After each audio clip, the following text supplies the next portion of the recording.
Welcome back to news jet update. चलिए देखते हैं झारखंड की 25 फटाफट बड़ी खबरों को। इससे पहले आप झारखंड के किस जिले से न्यूज को देख रहे हैं हमें कमेंट बॉक्स में जरूर बताएं। साथ ही डेली अपडेट रहने के लिए आप हमारे चैनल को सब्सक्राइब कर बेल आइकन को दबाना बिल्कुल ना भूलें। पहली खबर, उत्तर प्रदेश चुनाव के दूसरे चरण की वोटिंग आज। गोवा, उत्तराखंड में भी मतदान। उत्तर प्रदेश विधानसभा चुनाव 2022 के दूसरे चरण की 55 सीटों के साथ साथ गोवा, उत्तराखंड की सभी विधानसभा सीटों पर आज मतदान होगा। इस चरण में गोवा के मुख्यमंत्री प्रमोद सावंत, उत्तराखंड के सीएम पुष्कर सिंह धामी, पूर्व मुख्यमंत्री हरीश रावत और समाजवादी पार्टी सपा के नेता आजम खान की किस्मत का फैसला होगा।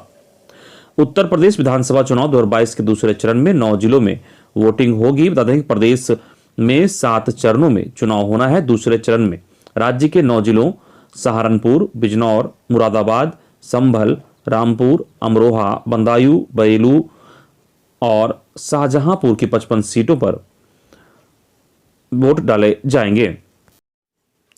अगली खबर, कर्नाटक के स्कूलों में हिजाब पहनने पर शुरू हुई सियासी हंगामा रविवार को भी जारी रहा। फारूक अब्दुल्ला, सलमान खुर्शीद, महबूबा मुफ्ती और असदुद्दीन ओवैसी ने इसे लेकर भाजपा पर हमला बोला। पलटवार करते हुए भाजपा ने इसे अंतर्राष्ट्रीय साजिश बताया व NIA से जांच की मांग की। विधानसभा का सत्र भी सोमवार से शुरू होने जा रहा है, जिसमें हंगामा होने के आसार हैं। उधर उडुपी में स्कूलों के 200 मीटर के दायरे में धारा 144 लगा दी गई है और सोमवार को हाई कोर्ट भी इस पर सुनवाई करेगा। इधर मुस्कान के नाम पर वायरल की जा रही मेरी तस्वीर अंबा प्रसाद। बड़कागांव विधायक अंबा प्रसाद ने कर्नाटक के हिजाब मामले से जोड़कर उनकी और राहुल गांधी की तस्वीर विभिन्न सोशल मीडिया पर वायरल करने का आरोप लगाया है। इसके लिए उन्होंने बीजेपी के IT सेल पर दोष मढ़ा है। विधायक ने झारखंड पुलिस को ट्वीट कर इसकी सूचना दी है। कहा कि ऐसी हरकत करने वाले पर कार्रवाई करें। अगली खबर, झारखंड के राज्यपाल रमेश बैस और मुख्यमंत्री हेमंत सोरेन ने छत्तीसगढ़ के बीजापुर में शनिवार को उग्रवादियों के साथ मुठभेड़ में झारखंड के शहीद 168 बटालियन CRPF के असिस्टेंट कमांडेंट SB तिर्की के पार्थिव शरीर पर पुष्पचक्र अर्पित कर श्रद्धांजलि दी और उनकी वीरता को नमन किया। राज्यपाल और मुख्यमंत्री ने शहीद के शोकाकुल परिजनों से मुलाकात कर उनका ढाढ़स बधाया। उन्होंने कहा कि शहीद के परिजनों की सहायता के लिए सरकार हमेशा खड़ी रहेगी। अगली खबर, UPSC ने जारी किया भर्ती नोटिफिकेशन, 3 मार्च तक कर सकते हैं आवेदन। संघ लोक सेवा आयोग UPSC ने आधिकारिक वेबसाइट upsc.gov.in पर असिस्टेंट प्रोफेसर, स्टोर ऑफिसर जैसे कई पदों की भर्ती के लिए नोटिफिकेशन जारी की है। इन पदों पर आवेदन की अंतिम तिथि 3 मार्च 2022 है। इच्छुक एवं योग्य उम्मीदवार इन पदों पर ऑनलाइन आवेदन UPSC online.nic.in के माध्यम से कर सकते हैं। इन पदों पर आवेदन करने के लिए कैंडिडेट की शैक्षिक योग्यता पदों के अनुसार अलग अलग निर्धारित है। इन पदों पर आवेदन करने के लिए कैंडिडेट को 25 रुपये का शुल्क भुगतान करना होगा। SC, ST, PWD और महिला उम्मीदवारों को आवेदन शुल्क में छूट प्रदान की गई है। अगली बड़ी खबर, गृह जिले में शिक्षकों का नहीं हो सकेगा तबादला। झारखंड के सरकारी स्कूलों के पुरुष शिक्षकों का गृह जिले में तबादला अब नहीं हो सकेगा। मतलब यह कि राज्य सरकार दूसरे जिलों में कार्यरत शिक्षकों को अपने गृह जिला में आने का अवसर नहीं देने जा रही है। यह मौका केवल सरकारी सेवा वाले पति, पत्नी, महिला, दिव्यांग और असाध्य रोग से पीड़ित शिक्षकों को ही मिल सकेगा। यह प्रावधान शिक्षक स्थानांतरण की संशोधित नियमावली में किया गया है। नियमावली को विधि विभाग की मंजूरी के बाद कार्मिक विभाग की समिति के लिए भेजा गया है। कार्मिक विभाग से आने के बाद उसे कैबिनेट भेजा जाएगा। अगली खबर, वैलेंटाइन डे पर रांची पुलिस का कड़ा पहरा, कानून व्यवस्था हाथ में लेने पर होगी कार्रवाई। वैलेंटाइन डे 14 फरवरी को लेकर रांची पुलिस ने सतर्कता बढ़ा दी है। प्रेमी युगल को पुलिस रोकेगी नहीं, मगर मर्यादा तोड़ने वालों पर पैनी नजर रहेगी। इसके अलावा सभी भीड़भाड़ वाले संस्थानों, मॉल, सिनेमा हॉल, होटल और अन्य सार्वजनिक जगहों पर आए लोगों के साथ कोई अभद्रता ना होने पाए, इसकी भी निगरानी रांची पुलिस करेगी। इन जगहों पर पुलिस की तैनाती की जाएगी। इधर रुपेश हत्याकांड मामले में बरही में फिर बवाल, धारा 144 लागू, रोड जाम। बरही में रविवार को लोगों ने फिर बवाल काटा। धार्मिक आस्था से खिलवाड़ होने का आरोप लगाते हुए नाराज लोगों ने पूर्वाह्न 11 बजे से अपराह्न 1 बजे तक बरही चौक जाम कर दिया। इससे धनबाद रोड भी जाम रहा। दोनों ओर से 2 घंटे तक वाहन की आवाजाही ठप रही। बाद में प्रशासन के आश्वासन पर जाम टूटा। इसके पहले शनिवार की रात आपत्तिजनक हरकत का मामला सामने आया। इधर गिरिडीह में भी धारा 144 लागू। रुपेश हत्याकांड से गरमाई सियासत के बाद हालात देखते हुए गिरिडीह के सदर अनुमंडल पदाधिकारी विशाल दिल खलको ने रविवार को पूरे अनुमंडल में धारा 144 लागू किया है। इसकी पुष्टि करते हुए सदर अनुमंडल पदाधिकारी खलको ने बताया कि धारा 144 के तहत शहर के इलाके के शहर बेंगा मांडे समेत कई इलाकों में किसी प्रकार की धरना प्रदर्शन, जुलूस और पुतला दहन में पूरी तरह से पाबंदी होगी। अगली खबर, योजनाओं की स्वीकृति जल्द देने का आग्रह किया, केंद्र से लौटी team. Jharkhand state rural road development authority की टीम केंद्रीय अधिकारियों से बात कर रांची लौट गई। टीम के सदस्य मुख्य अभियंता के नेतृत्व में दिल्ली गए थे। वहां प्रधानमंत्री ग्राम सड़क योजना के मुद्दे पर अधिकारियों से बात की। सड़कों की गुणवत्ता को लेकर पदाधिकारियों के साथ बातचीत हुई। इसमें केंद्रीय अधिकारियों ने राज्य में बनने वाली प्रधानमंत्री ग्राम सड़क योजना की सड़कों में गुणवत्ता बनाए रखने को कहा। इसके बाद राज्य से भेजी गई प्रधानमंत्री ग्राम सड़क योजना के डीपीआर पर भी चर्चा हुई। राज्य के अधिकारियों ने योजनाओं को स्वीकृति देने का आग्रह किया। भारत सरकार के अधिकारियों ने इस पर जल्द से जल्द कार्रवाई करने को कहा। इस बीच राज्य को कहा गया कि कुछ योजनाओं का डीपीआर सुधार कर फिर से भेजे ताकि स्वीकृति की बाबत निर्णय लिया जा सके। अगली खबर, 21 फरवरी तक जेएसएससी सीजीएल के लिए लिया जाएगा आवेदन। हाईकोर्ट के आदेश के बाद आयोग देगा सूचना। झारखंड कर्मचारी चयन आयोग की ओर से निकाले गए संयुक्त स्नातक स्तरीय परीक्षा के विज्ञापन की आवेदन तिथि बढ़ाई जाएगी।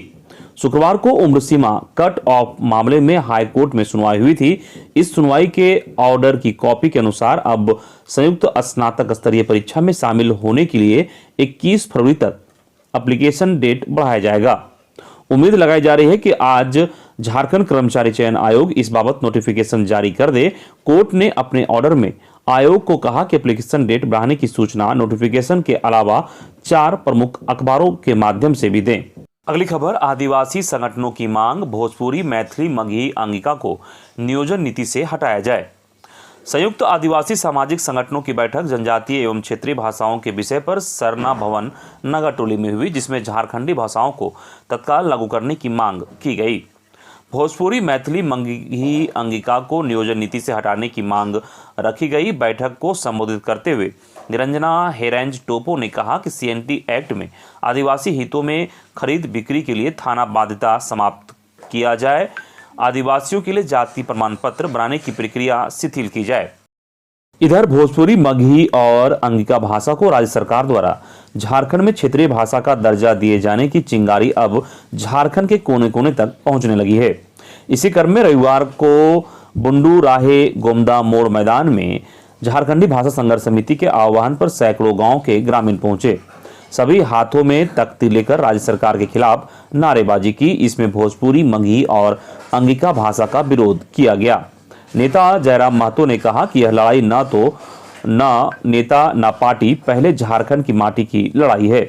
इस लड़ाई को सभी को एकजुट होकर लड़ना है। झारखंडी भाषाओं पर किए जा रहे अतिक्रमण को जिस तरह हेमंत सरकार ने बढ़ाया है वह उचित नहीं है।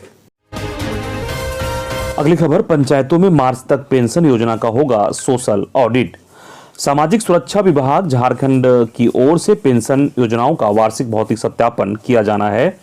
इस संबंध में विभाग की ओर से पिछले दिनों सभी जिलों को लेटर भी भेजा जा चुका है। इसके तहत पंचायतों में पेंशन योजनाओं, विधवा, वृद्ध व अन्य का लाभ उठा रहे लाभुकों की वास्तविकता और वस्तुस्थिति की समीक्षा होगी। इसके लिए अलग अलग जिलों में पंचायत स्तरीय सोशल ऑडिट यूनिट के गठन की प्रक्रिया भी शुरू हो गई है। अगले एक सप्ताह में तकरीबन सभी जिलों में सोशल ऑडिट यूनिट तैयार कर लिए जाने और उनकी ट्रेनिंग का काम भी पूरा किए जाने की उम्मीद है। अगली खबर, मंत्री जगन्नाथ महतो ने बिहारियों को कहा अतिक्रमणकारी। मगही, मैथिली, अंगिका मंच ने जताई आपत्ति। राज्य में चल रहे भाषाई विवाद और स्थानीय नीति को लेकर राष्ट्रीय जय हिंद पार्टी द्वारा आयोजित अखिल भारतीय भोजपुरी, मगही, मैथिली, अंगिका मंच के बैनर तले 28 संगठनों के प्रतिनिधियों की महत्वपूर्ण बैठक पार्टी कार्यालय में हुई। इस मौके पर मंच के अध्यक्ष कैलाश यादव ने कहा कि शिक्षा मंत्री जगन्नाथ महतो ने भोजपुरी, मगही, मैथिली और अंगिका भाषा का विरोध किया है। आजसू पार्टी प्रमुख सुदेश महतो ने भी बिहारियों के खिलाफ अतिक्रमण शब्द का प्रयोग किया है, जो अमर्यादित टिप्पणी है। इससे भाषाई विवाद राज्य में गहराता जा रहा है। यह सामाजिक एकता के लिए सुखद संदेश नहीं है। अगली खबर, झारखंड में 21 साल में एक बार हुई उर्दू शिक्षकों की नियुक्ति, 3712 पद खाली। झारखंड में उर्दू विषय की पढ़ाई प्राइमरी स्कूल से लेकर +2 स्कूल तक होती है, लेकिन आधिकारिक रूप से शिक्षक नियुक्ति कर उर्दू की पढ़ाई केवल प्राइमरी और मिडिल स्कूल में ही कराई जा रही है। लेकिन स्कूलों में शिक्षकों की भारी कमी है। राज्य गठन के बाद केवल एक बार उर्दू शिक्षकों की नियुक्ति प्राइमरी और मिडिल स्कूलों में की गई, तब भी शिक्षक नहीं मिल पाए, जिसका खामियाजा यह हुआ कि अब भी उर्दू शिक्षकों की भारी कमी है। इधर सरकार से प्राथमिक एवं माध्यमिक अल्पसंख्यक स्कूलों की नियुक्ति नियमावली जल्द तैयार करने की मांग। झारखंड राज्य के प्राथमिक एवं माध्यमिक अल्पसंख्यक विद्यालयों में शिक्षक एवं शिक्षकेतर कर्मचारियों की नियुक्ति नियमावली जल्द बनाने की मांग उठी है। इसके साथ ही शिक्षक नियुक्ति की अनुमोदन प्रक्रिया को आसान करने तथा नई पेंशन नीति के बजाय पुरानी पेंशन योजना का लाभ अल्पसंख्यक स्कूलों के शिक्षकों को देने के लिए भी राज्य सरकार से कई दिनों से मांग हो रही है। झारखंड राज्य के साथ ही जमशेदपुर में भी कई अल्पसंख्यक एवं अनुदानित विद्यालयों में शिक्षकों के पद रिक्त हैं और रिक्ति के कारण शिक्षण कार्य बाधित हो रहे हैं। अगली खबर, खाद्य सामग्रियों पर FSSAI का रजिस्ट्रेशन नंबर और बिल है जरूरी। भारतीय खाद्य सुरक्षा मानक प्राधिकरण FSSAI के नियमों में अक्टूबर 2021 में संशोधन किया गया, जिसे 1 जनवरी 2022 से लागू किया गया। नए संशोधन के अनुसार अब खाद्य सामग्री के बिलों पर रजिस्ट्रेशन नंबर अनिवार्य है। जिस प्रकार GST नंबर बिलों पर रहता है, ठीक उसी प्रकार अब खाद्य सामग्रियों के बिलों पर FSSAI का होना जरूरी है। FSSAI नंबर से पता चलता है कि सामान कहां से खरीदा गया है, वहीं बेचने वालों संस्थान का FSSAI नंबर से पहचान किया जा सकता है। यदि किसी प्रकार का कोई अशुद्ध खाद्य पदार्थ है जिससे उपभोक्ताओं को किसी प्रकार की बीमारी या नुकसान होता है या इसकी शिकायत की जाती है, तो उस नंबर के जरिए विक्रेता पर कार्यवाही की जा सकती है। यदि FSSAI नंबर नहीं होगा तो कार्रवाई अज्ञात के ऊपर नहीं की जा सकती है। अगली खबर, लोहरदगा में फिर माओवादियों और पुलिस के बीच हुई मुठभेड़। लोहरदगा जिले के पेशावर प्रखंड के बुलबुल जंगल में भाकपा माओवादी नक्सलियों के खिलाफ रविवार को 5वें दिन भी ऑपरेशन चला। इस दौरान सुबह 7:15 से 8 बजे तक करीब 45 मिनट तक माओवादियों और पुलिस के बीच मुठभेड़ चली। इस दौरान CRPF, कोबरा और जिला बल के अलावा झारखंड जगुआर के जवानों ने माओवादियों को लक्ष्य कर गोलीबारी की। करीब 150 चक्र गोली दोनों ओर से चलने की सूचना है। अधिकृत सूत्रों के मुताबिक भाकपा माओवादी नेता रविंदर गंजू, रंथू उरांव और छोटू उरांव के दस्ते को पूरी तरह से पुलिस ने बुलबुल जंगल में घेरा हुआ है। इधर लातेहार के बेतला में हिरन के मांस के साथ 2 शिकारी पकड़े गए। बेतला वन प्रबंधन ने गुप्त सूचना के आधार पर बीती रात अज्ञात शिकारियों के खिलाफ बरवाडीह पुलिस के सहयोग से सघन छापेमारी अभियान चलाया। इस दौरान करीब 11 से हिरन का मांस बनाते काटते 2 शिकारियों को रंगे हाथ धर दबोचा गया।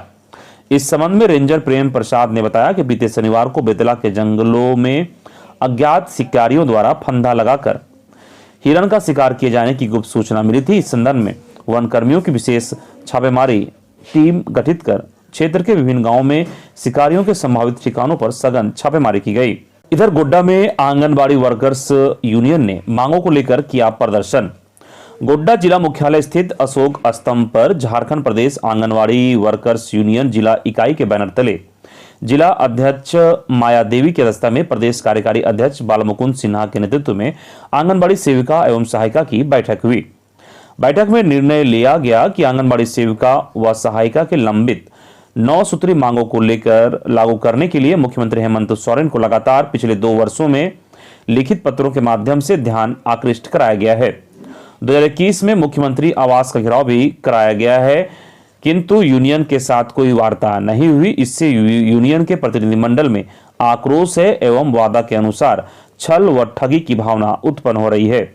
यूनियन ने निर्णय लिया कि सरकार 24 फरवरी तक वार्ता नहीं करती तो 25 फरवरी से प्रत्येक जिला में धरना व प्रदर्शन के माध्यम से मांग पत्र मुख्यमंत्री को दिया जाएगा। उसके बाद 2 मार्च से विधानसभा के समक्ष झारखंड के तमाम 80,000 सेविका एवं सहायिका घेराव करेगी। इधर मनरेगा कर्मचारी संघ व मुखिया संघ ने किया ऑडिट का विरोध। स्थानीय शहीद स्तंभ परिसर में मनरेगा कर्मचारी संघ व मुखिया संघ ने संयुक्त रूप से दिनेश यादव की अध्यक्षता में बैठक कर मनरेगा पर सोशल ऑडिट का विरोध जताया है। मुखिया संघ अध्यक्ष दिनेश प्रसाद यादव ने बताया कि सोशल ऑडिट के दौरान मुखिया, पंचायत सचिव, रोजगार सेवक, जनसेवक सबको परेशान व प्रताड़ित किया जा रहा है। गोड्डा जिले के डीडीसी को मनरेगा के तहत सम्मानित किया गया है। जिला मनरेगा में अच्छा काम कर रहा है, इसलिए सम्मानित किया गया है। उल्टा प्रशासन हमें परेशान कर रहा है। 4-5 साल पहले डोभा पोखर बना है, इतने दिनों में बारिश हुई, आंधी तूफान आए, धीरे धीरे थोड़ा भर जाता है। 5 साल पहले 10 फीट गहराई थी, अब उतनी मिलने की संभव नहीं है। जांच के नाम पर शोषण हो रहा है। वहीं जिला मुखिया संघ, पंचायत सचिव संघ और मनरेगा कर्मचारी संघ ने कहा कि हम लोग सामूहिक रूप से हड़ताल करेंगे, डिजिटल बंद कर देंगे, लेबर डिमांड बंद कर देंगे और काम को बाधित कर देंगे। किसी परिस्थिति में जिला में काम नहीं होगा। इस मुद्दे पर सड़क से सदन तक आवाज उठाएंगे। पहले प्रशासन से वार्ता करेंगे, नहीं मानेगा तो राज्य स्तर पर धरना देंगे।